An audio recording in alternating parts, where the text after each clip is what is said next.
his research over the last year in the biological underpinnings of chronic pain and pain generation. So welcome, Jeff.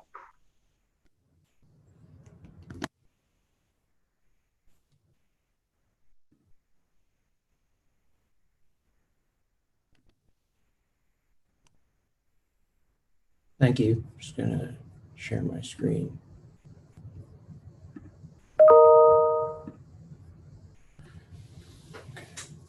Good morning. My name is Jeff Zimering. I'm a fifth-year neurosurgery resident here at Mount Sinai. I've been interested in pain mechanisms since medical school. At the University of Rochester, I worked with Dr. Robert Dworkin on pain mechanisms underlying Lyme neuroborreliosis. And subsequently, in the clinical years, Dr. Ed Vates and I published the first case report on trigeminal neuralgia secondary to a neuroglial ectopic nodule compressing the trigeminal nerve at its root entry zone. Now I've been fortunate to have the opportunity to work in Dr. Zachariou's lab, learning about the exciting mouse models that she's using to understand the roles of RGS4 and HDAC6 in the maintenance of chronic pain states. My talk today is divided into 5 parts.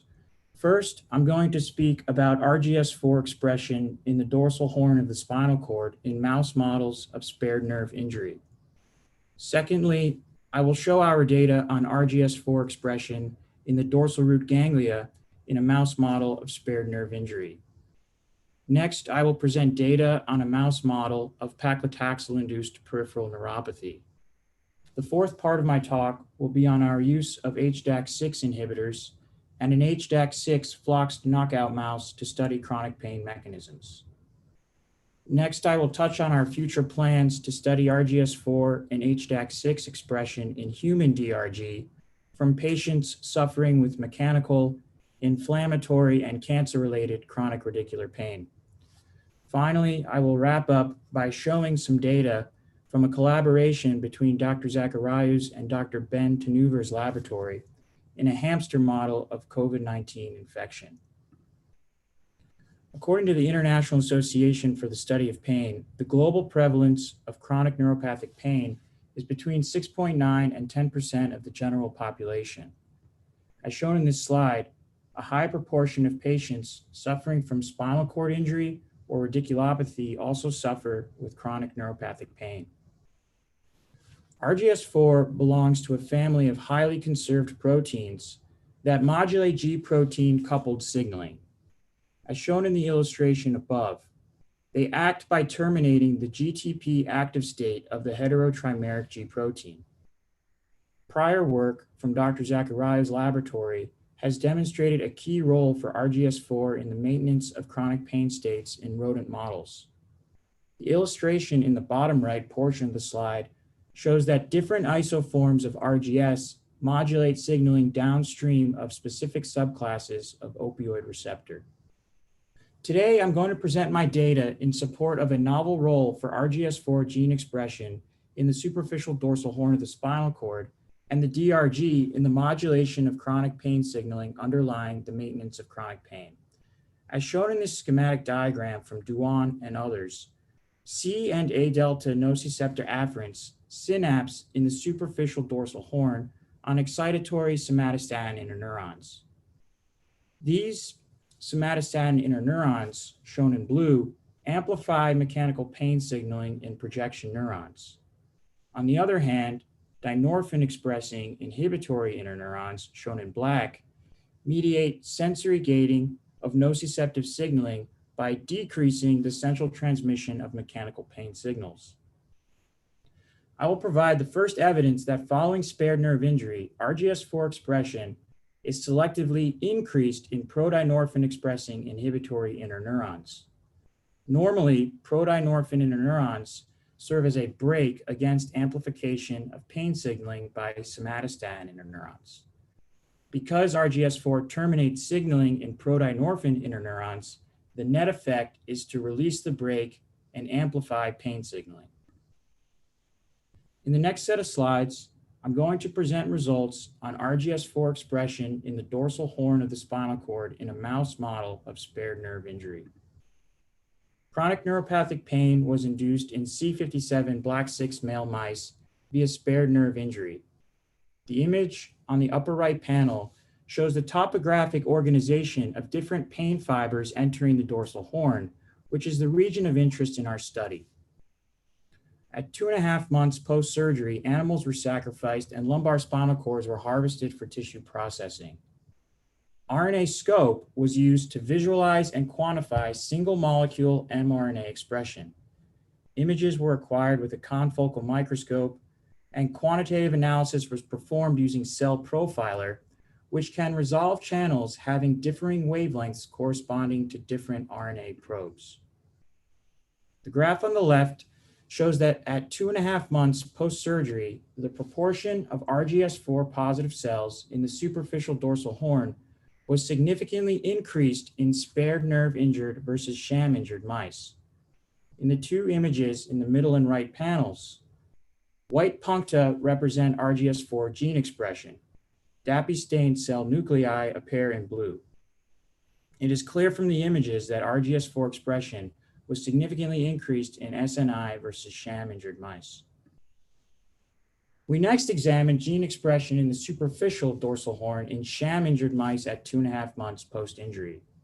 In these images, RGS4 expression appears in white, somatostatin expression is shown in red, prodynorphin expression is shown by green, and the 3-channel merge signal is shown in the bottom right panel. As shown in the graph, in sham-injured mice, there were no significant differences in RGS4 co-localized expression in somatostatin or prodynorphin positive interneurons. On the other hand, in spared nerve injured mice, RGS4 expression was significantly increased in prodynorphin inhibitory versus somatostatin excitatory interneurons. Co-localization of RGS4 together with prodynorphin appears as increased aquapuncta in spared nerve injured compared to sham injured mice. RGS4 and somatostatin co-localization appears as magenta. The altered RGS4 expression in prodynorphin versus somatostatin interneurons in spared nerve injury supports our working hypothesis that increased relative expression of RGS4 in prodynorphin inhibitory interneurons may interfere with normal sensory gating of nociceptive signaling, resulting in amplification of central transmission of pain. In summary of part 1, spared nerve injury causes upregulation of RGS4 gene expression in the lumbar superficial dorsal horn of the mouse spinal cord. RGS4 expression was selectively increased in prodynorphin expressing inhibitory interneurons compared to somatostatin expressing excitatory interneurons. These results suggest a role for altered expression of RGS4 in superficial dorsal horn interneuron populations in mediating persistent pain signaling. Next, I will show that both total and neuronal specific RGS4 expression was significantly increased in the dorsal root ganglion following spared nerve injury. In the next part of my presentation, I will present data on a role for RGS4 expression at the DRG level in mediating persistence of chronic pain.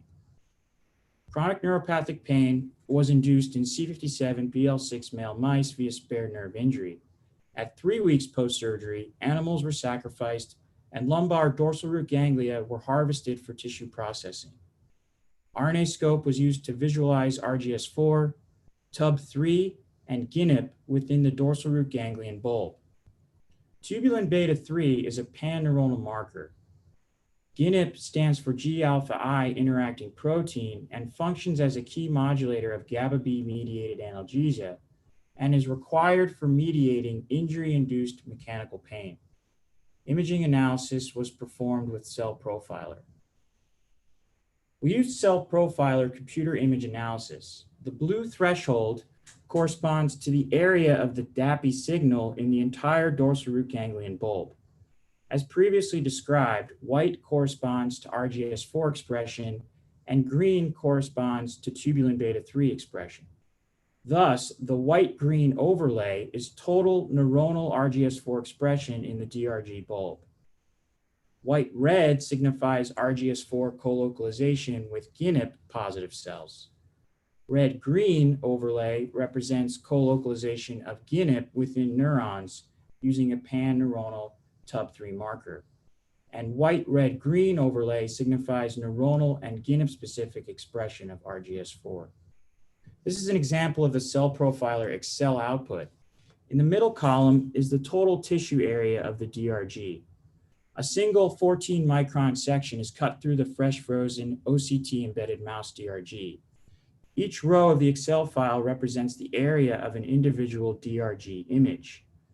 The area occupied by neuronal TUB3 expression is shown to the far left, or green object. The area occupied by RGS4 is shown to the right of center as white objects. To the far right is neuronal specific RGS4 expression, which is white on green.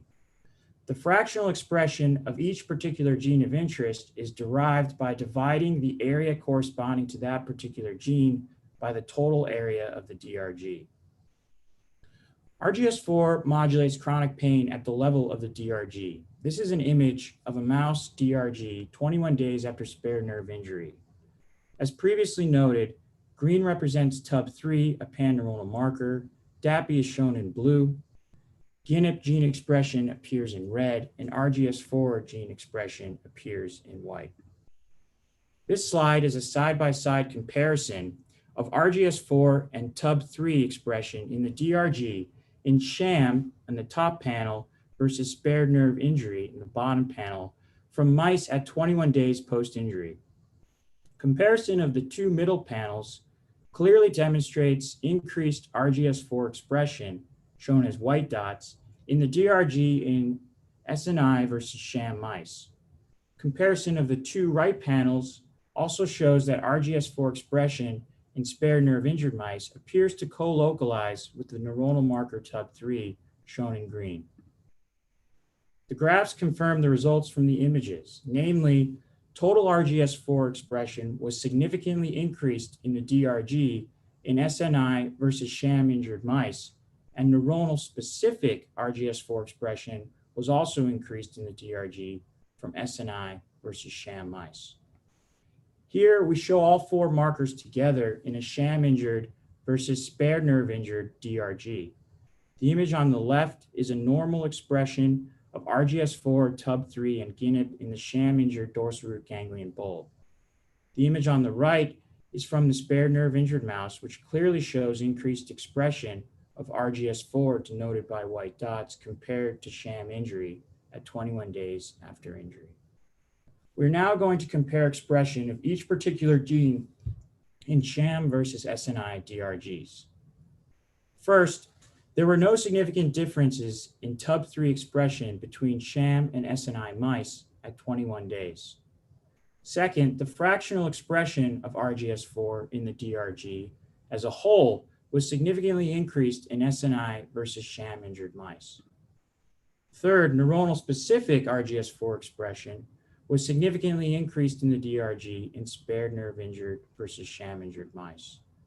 Fourth, there was no significant difference in GNP expression in the DRG in spared nerve injured versus sham mice. Fifth, neuronal specific GNP expression was not significantly different in the DRG in spared nerve injured versus sham mice. And finally, neuronal specific RGS4 GNP colocalization in the DRG was significantly increased in spared nerve injured versus sham mice. To summarize the findings from part 2, total and neuronal specific RGS4 expression increases in the DRG following spared nerve injury. GNP expression was unchanged in the DRG after SNI. Neuronal specific RGS4 GNP colocalization increased in the DRG after spared nerve injury. We currently don't know the significance of increased RGS4 GNP colocalization in neurons following spared nerve injury. In future experiments, we can test for a direct interaction on G protein coupled signaling in subsets of sensory afferents using electrophysiology, behavior, pharmacological manipulations, as well as selective knockouts. The goal would be to understand whether there's a specific population of pain afferents in which both GNP and RGS4 are highly co-expressed, and how their co-expression modulates chronic persistence of pain following SNI. In the next part of my presentation, I will present data on an animal model of chemotherapy-induced peripheral neuropathy. The neurotoxic side effects of cancer chemotherapy can affect up to 60% of patients. The main culprits are platinum-based drugs such as carboplatin and cisplatin and taxanes like Paclitaxel. 30% of affected patients can remain symptomatic for more than a year after chemotherapy. Symptoms include allodynia, persistent pain, tingling, and numbness. The loss of intraepidermal nerve fibers, which is a hallmark of small fiber neuropathy, is often useful in establishing a clinical diagnosis. Chemotherapy-induced peripheral neuropathy reduces quality of life, limiting chemo doses and reducing chemo efficacy. We used a wild-type mouse model of Paclitaxel-induced peripheral neuropathy as shown in this slide. 4 milligrams per kilogram of Paclitaxel was administered intraperitoneally every third day for 1 week, which represents 1 cycle of chemotherapy. Mechanical allodynia, that is shown as a fall in the von Frey response threshold, developed on day 1 following a cycle and remained relatively constant up to 32 days following chemotherapy cycle. In contrast, vehicle had no significant effect on von Frey response to hindpaw stimulation. Cold hypersensitivity was evident at day 5 following a cycle and remained significantly different from vehicle up to day 26 following a cycle. Spontaneous recovery from cold hypersensitivity continued out to day 33 after a cycle of chemotherapy.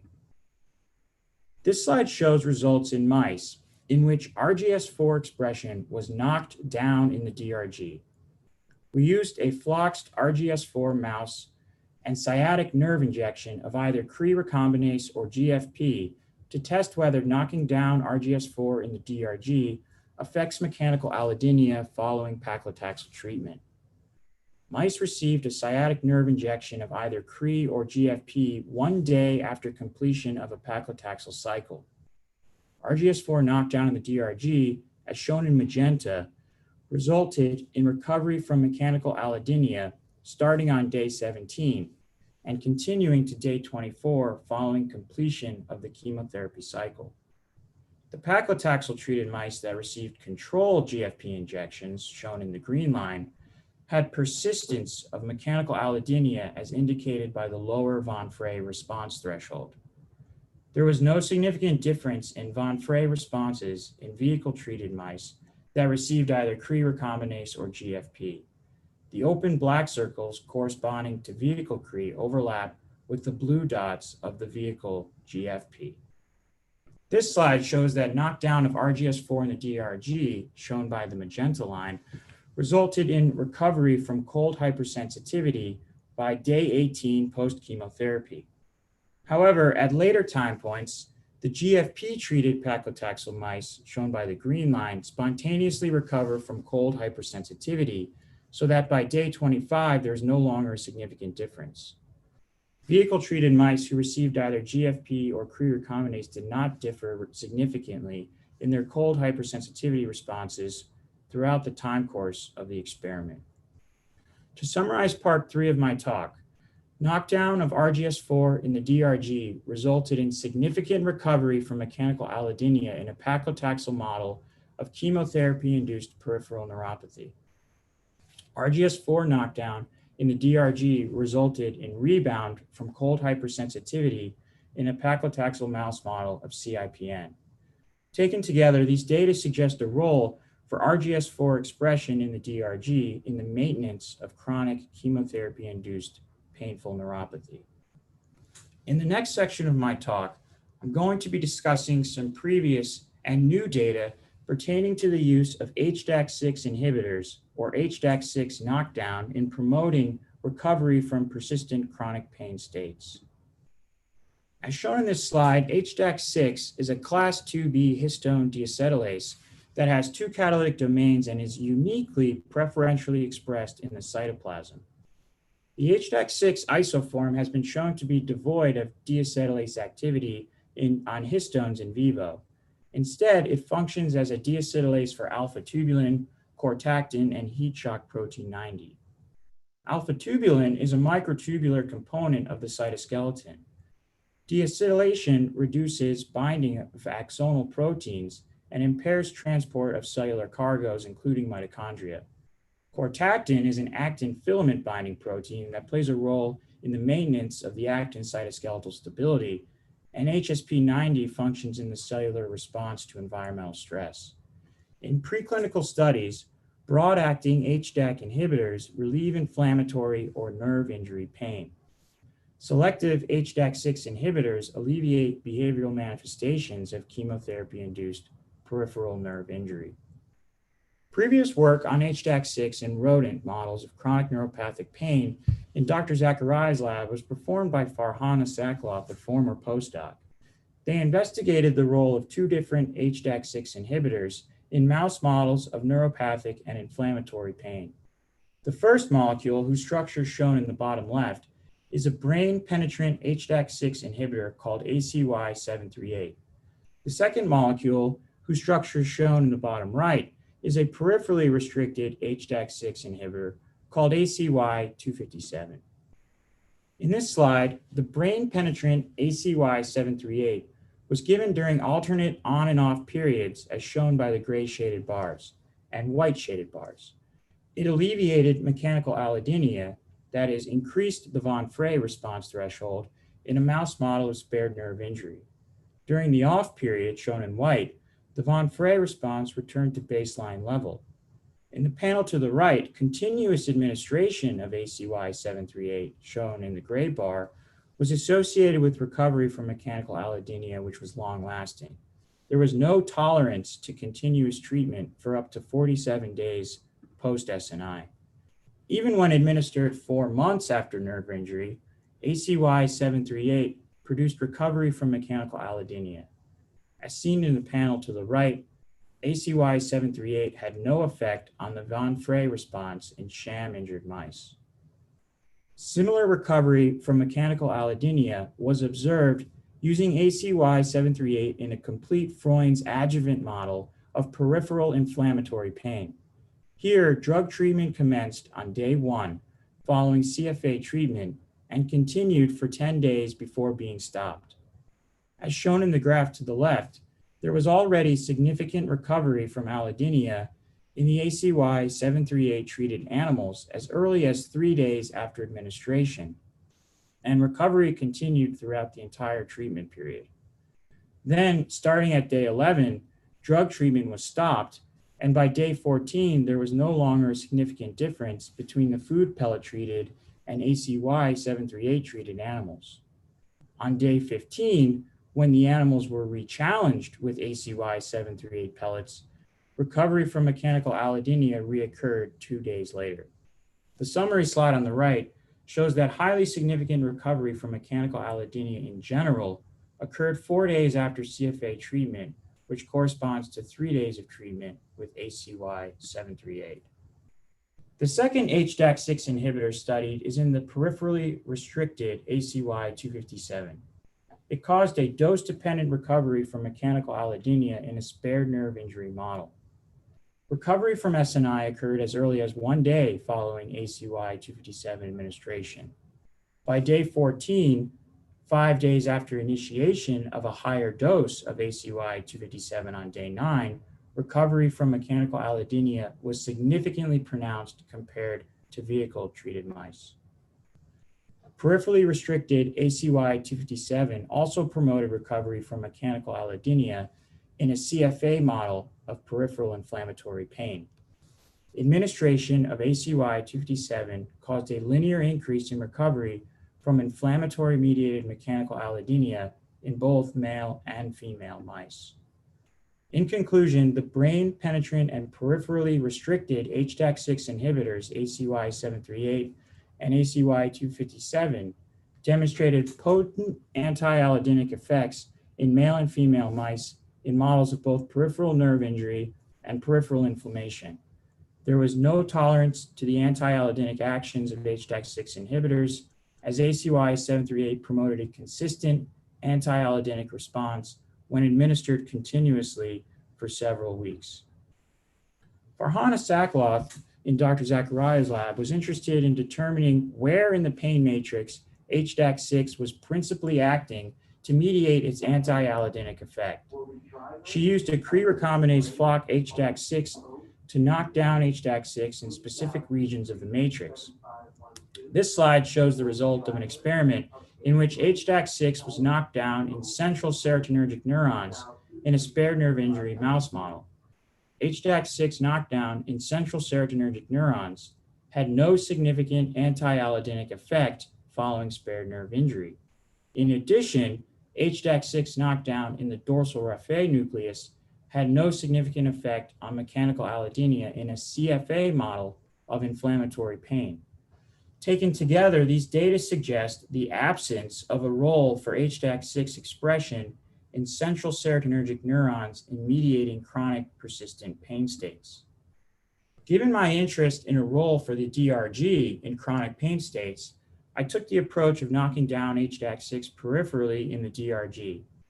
Knockdown of HDAC6 peripherally in the DRG was associated with significant recovery from mechanical allodynia in the Paclitaxel model of CIPN.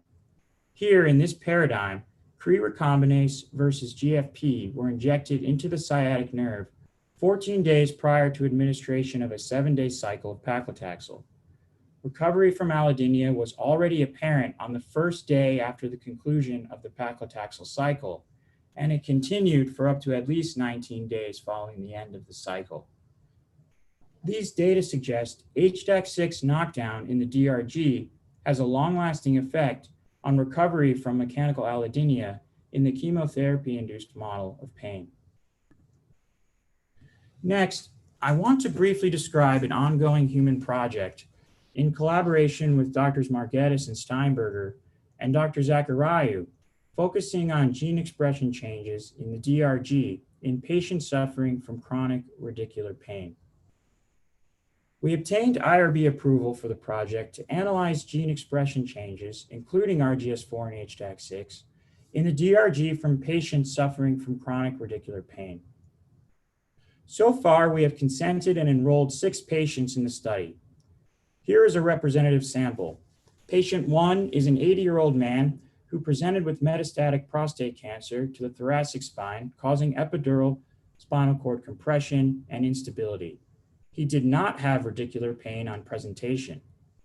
Patient 2 is an 80-year-old woman who underwent a thoracic corpectomy to treat cord compression from metastatic lung cancer.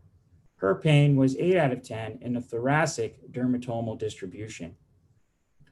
Our goal is to test for differences in RNA expression in RGS4 and other genes of interest in DRG from patients who experienced severe versus less severe or no pain associated with chronic mechanical, inflammatory, or cancer-related pain etiologies. We will also perform RNA sequencing of DRG from patients with or without severe chronic pain in order to identify gene pathways that are significantly dysregulated in humans suffering with chronic pain. Prior studies from other laboratories have identified important species differences in gene expression changes in the DRG in chronic pain states. This makes it important to validate the targets we have already identified in mouse chronic pain models in DRGs from human chronic pain states. Finally, I want to briefly present some findings from our study of SARS-CoV-2 viral infection of sensory neurons in a Syrian golden hamster model of COVID-19 infection. During the past year, I, together with other researchers in Dr. Zachariou's lab, have been involved in a collaborative project with Dr. Chanuver's virology lab at Mount Sinai. Dr. Chanuver's lab uses a hamster model of COVID-19 infection, which reproduces many aspects of human COVID-19 organ involvement. A manuscript under review for publication in Cell, shown here, is the result of a collaboration among many different laboratories, both at Mount Sinai and other institutions. I used RNA-scope of the SARS-CoV-2 spike gene to test for virus infection of various neuronal tissues at different stages of infection in the hamster. The SARS-CoV-2 virus is known to elicit a robust pro-inflammatory cytokine response in the host. A subset of patients experience persistent fatigue, inability to concentrate, and/or depression long after acute infection. Collectively, this group of symptoms has been referred to as brain fog. It is not known whether brain fog may result in part from persistent inflammatory response, viral infection, or some other cause. Using RNA-scope for the SARS-CoV-2 spike attachment gene, shown as red dots, we observed abundant virus infection in the glomerular region of the olfactory bulb 3 days post-inoculation, as shown in the top right panel. Gene expression for the SARS-CoV-2 spike had cleared from the olfactory bulb at 31 days post-inoculation, as shown in the bottom right panel. There was no detectable spike gene expression in mock-infected hamster at either time point, shown in the top and bottom panels on the left. The RNA scope findings, taken together with findings on inflammatory gene expression changes, suggested that the olfactory bulb may be a key region that drives ongoing neuroinflammation in SARS-CoV-2 infection. In an abstract that Alex Serafini will present at an upcoming meeting of the American College of Neuropharmacology, we used RNA scope to demonstrate that SARS-CoV-2 virus acutely infects dorsal root ganglion and spinal cord following respiratory tract inoculation in the hamster. It is of interest that a subset of human COVID-19 infections may result in painful peripheral neuropathy. The mechanism of the neuropathy is unknown. The hamster model of COVID-19 infection may be a useful system for understanding the mechanism and possible future treatment of COVID-19 related painful peripheral neuropathy. These images are from the COVID-19 hamster 1 day post-inoculation of either saline, which is the image on the left, or SARS-CoV-2 image on the right. In both images, blue staining represents DAPI, a nuclear marker, white represents NuN, a specific neuronal marker, and red indicates the SARS-CoV-2 spike attachment gene. There is no detectable spike gene expression in the mock-infected hamster. On the other hand, there is abundant spike gene expression 1 day post-virus inoculation in the cervical dorsal root ganglia from the hamster, shown in the image on the right. The spike gene expression appears to lie in close apposition to nerve fibers. This is another image of the cervical DRG from a hamster 1 day after inoculation of SARS-CoV-2 virus. There are abundant red dots representing the COVID-19 viral spike gene in the cervical DRG. Similar results were observed in the thoracic DRG 1 day post-inoculation of the SARS-CoV-2 virus. There is widespread expression of spike gene in association with nerve fibers in the thoracic DRG, and no discernible spike gene expression in the mock-infected hamster. Taken together, these data suggest that sensory neurons are an early target for infection in SARS-CoV-2 viral infection.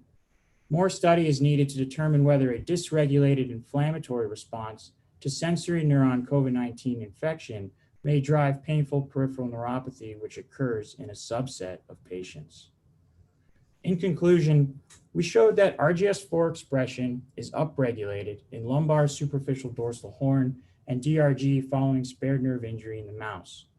RGS4 knockdown in the DRG promoted recovery from mechanical and cold allodynia in a mouse model of chronic chemotherapy-induced painful neuropathy. HDAC6 knockdown in the DRG promoted significant recovery from mechanical allodynia in a mouse model of CIPN. I'd like to acknowledge my mentors in the Department of Neurosurgery, Dr. Margetis and Dr. Steinberger. I'd also like to thank Dr. Mako for encouraging me to pursue translational research through a collaboration at the Friedman Brain Institute. I'd like to thank Dr. Zachariou and key members of her lab, Dr. Price, Dr. Ruiz, and Alex Serafini. I'd also like to acknowledge Dr. Pasquale from the Microscopy Corps for her assistance with the CellProfiler pipelines. I'd like to thank Dr. Tenuver and Justin Frary for the opportunity to collaborate on the study of neuronal involvement in the hamster model of COVID-19 infection. Finally, I'm grateful to Dr. Zachariou for the opportunity to work in her laboratory. She was supported by the following NIH R1 grants. Thank you for your attention. Happy to answer any questions.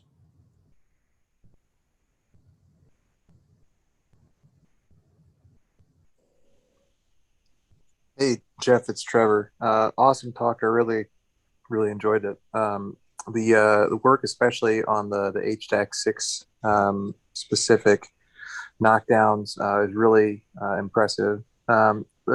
Just a couple questions I had. The first, in the centrally acting HDAC inhibitor, where I think it was where the postdoc had looked at knocking down, or I think she used a Cree-Flock system to knock down the response to HDAC6, and didn't find the response that had been observed using your pharmacological inhibitor.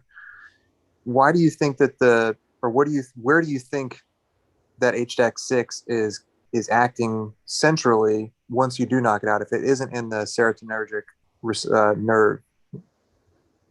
So the conclusion that we drew is that HDAC6 is really instrumental in peripheral pain transmission. HDAC6, as I had mentioned, is one of the histone deacetylase isoforms that is unique in that it's localized mostly to the cytoplasm, but more importantly, it has very little action on histone deacetylation. What it really is acting on is on microtubular assembly and disassembly. So the hypothesis is that HDAC6 is really instrumental in axonal stability, particularly as it relates to peripheral projections that lead into central terminals. Okay, so that's great. Yeah, so the peripheral, even when it's administered in a centrally localized pharmacological inhibitor, it's catching those peripheral signals essentially that are coming back.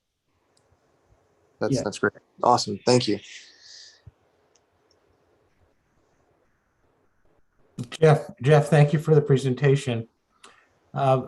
Did you describe, I may have missed it, but did you describe what is the spared nerve injury model?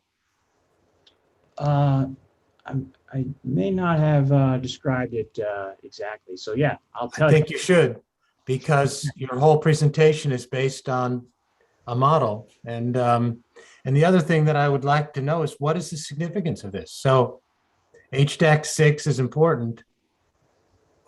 From my perspective, not knowing much about HDAC6, if you had told me it was HDAC7 that was important, I might not know the difference. So what is the model and what is the significance?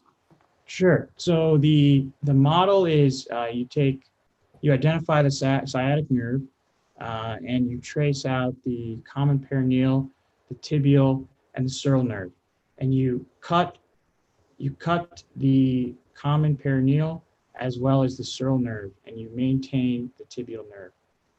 So it's an actual transection of the common perineal as well as the sural nerve, and the tibial nerve remains intact. That is the model. It's ligation and transection of those five. Okay. And why has that model been developed? What is the rationale for leaving something intact and cutting other things? Right. So it's supposed to be they represent a more milder form of nerve injury. Particularly the tibial nerve is left intact to allow the mouse to maintain its ability to plant. Oftentimes they have found if they cut the tibial nerve and leave the sural or common perineal intact, the mouse is not able to lie their paw flat.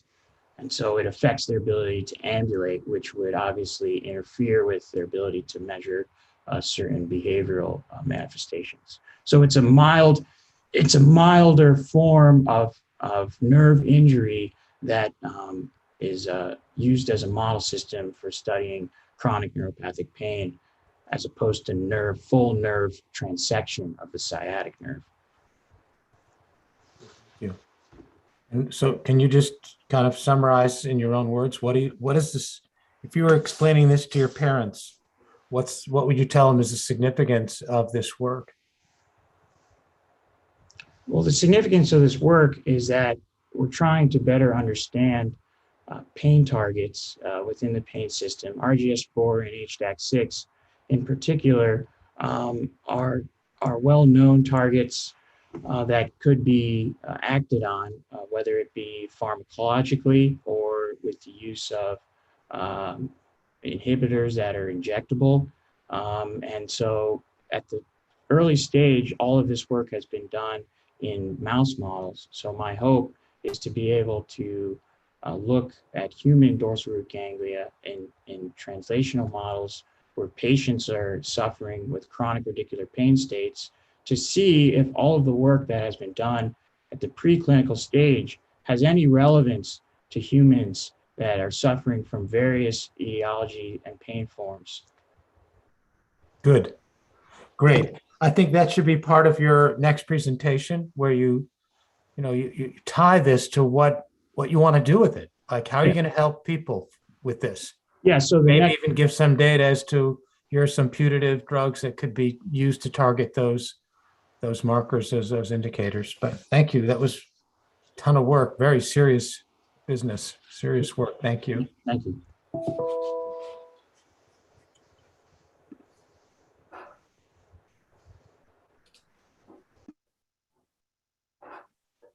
Hey, Jeff. Well done, Jeff. Do we have any other? Oh, go ahead. I was just going to say, I don't have a specific question. Just wanted to say congratulations. It was clearly a lot of work and very well presented. And I guess one question I had was, what, through the year, what skills did you learn, do you think, that you would use in your career moving forward? Like, do you see this as part of a career trajectory? Good question. Yeah. So for one, thinking of areas where there's a gap and there's a need, particularly trying to bridge preclinical models to what's actually going on in real life with humans. And one thing was practicing grant application writing, how to develop a question, put it in writing, as well as trying to develop techniques in the mouse model, actually learning these techniques that I'll be able to translate to human tissues. So I think it was very important. I was able to learn a lot from my basic scientist colleagues. And I think the biggest thing was being able to come up with a question, and now being able to get human tissue for data that will be able to answer a lot of unknown questions within the field that we as neurosurgeons are fortunate enough to have that tissue to be able to address those questions. Great, thanks a lot. Great. So if that's, is that it for grand rounds? If so, then Peter will create a new meeting for the residents to join in just for a few minutes. Yes, that's it. We'll set up a separate room. Okay. Will you send that around then, Peter? Yeah, I'll send it in a minute. Okay. Chris, if you could join us, that'd be great too. Okay, will do.